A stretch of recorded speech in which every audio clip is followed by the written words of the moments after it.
Because the busy season of preserving has not ended yet, but the busy season of homeschooling is in full swing, and we're starting to get deeper and deeper into the more complicated learning and subjects, I have had to get up earlier and earlier just to keep up with everything that needs to get done here. So this morning I started by making some yogurt, and that is what you saw in the beginning of this clip. I basically just heated up some of our raw goat's milk to 180 degrees, and I added some gelatin to that so that when my yogurt is done, the final product will be more like a Greek yogurt as opposed to just a more runny yogurt. After I heated it up to 180 degrees, you saw me cool it down in my sink in a water bath down to 110 degrees. I added in a 1/4 cup of my yogurt culture, just from store-bought yogurt, and then I was done. I just put it in some jars, and I'm going to put it into my dehydrator at 110 degrees, and I'll let that sit in there for about 24 hours before I strain it and then put it in the fridge for us to eat. Now, I know there are other ways to incubate your yogurt, but this just happens to be the easiest for me. I don't have to think about it. It just runs on its own, and I can kind of come get it whenever I am ready for it. So after this was all done, I had to go out and milk the goats. I typically milk them in the morning. If I'm going to have a really busy morning, I will milk them twice the day before, once in the morning and once in the afternoon.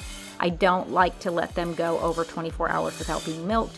So typically morning time is when this routine gets done, and it only takes me about 25 to 30 minutes unless the goats are being stubborn. And here is our 5-month-old Nubian doeling who we're just training to the milk stand to make it easier when she has babies. You think what happened? I think she had some bone problems like Thunder did. Oh gosh, a chicken. Where did you find her? She was in the coop, lying down. Oh gosh, okay. All right, how's the one with just the one leg doing? She's doing good. We just need, today I want to give her another thing of drench. Did you guys ever give her drench the other day? No. She's actually walking? Yeah, a little bit. A little bit, I don't see her. You can go see her if you want. She outside, what color is she? Oh, I see her. Down by the water. I see her, yeah.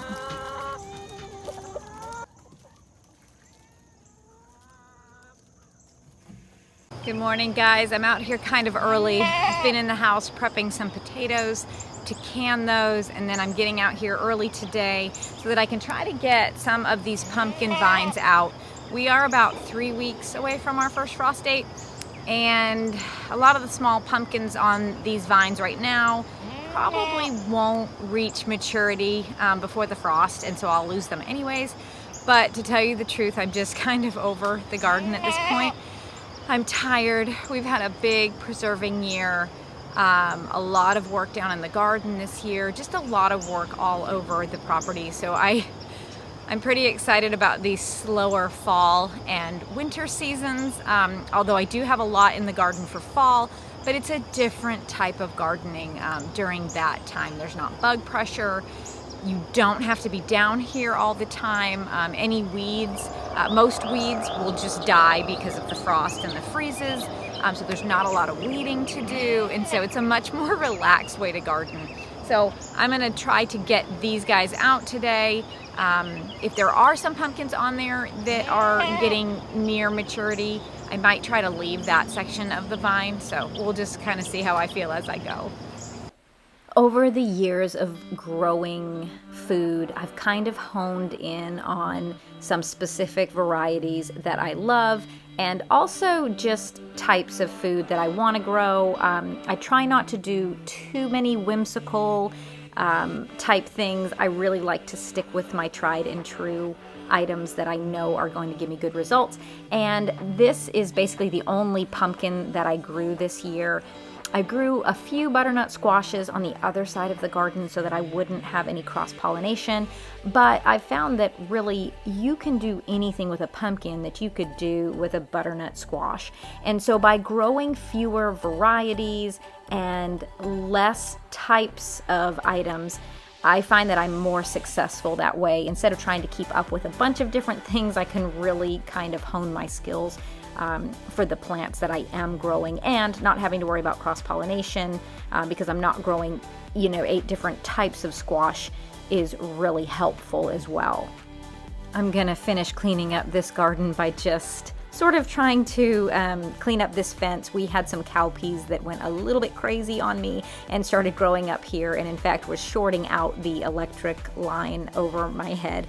So I got this all off, and then I was able to get back up to the house by about 8:45 or so to start school with the kids. This season has been really intense. I have 2 kids that are in a really rigorous program. They're my older 2 in 7th and 8th grade, and they're learning things like logic and Latin and things that I didn't learn in school, so I'm having to learn those with them, and it's been a bit challenging, so I'm having to devote a lot more time to this than I normally would have. But it's been a blessing, and I feel really accomplished, and I know that they are learning some awesome things that they'll be able to use later in life, so I'm very grateful for that. But thank you guys so much for hanging out with me this morning. I hope you caught a glimpse into what my mornings are looking like for me as this season and the homeschool season begins and seasons start to change into the cooler time of year. But thank you guys so much for hanging out with me, and I hope you have a great rest of your day.